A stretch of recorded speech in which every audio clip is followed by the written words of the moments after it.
Now here is one of the K trucks. It's the Subaru Sambar. And I'd like to show you one of the best modifications you could do to these trucks for less than 150 bucks. Now most all these trucks come from Japan in white, and they all have plenty of surface rust and nasty dirty interiors. Well, you can't get a paint job for 150 bucks. You can't get new wheels for 150 bucks. But what you can get for 150 bucks or less is some custom seat covers. Very easy to install.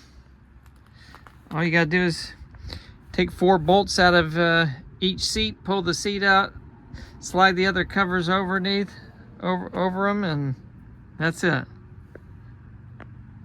Go to minitruckseatcovers.com.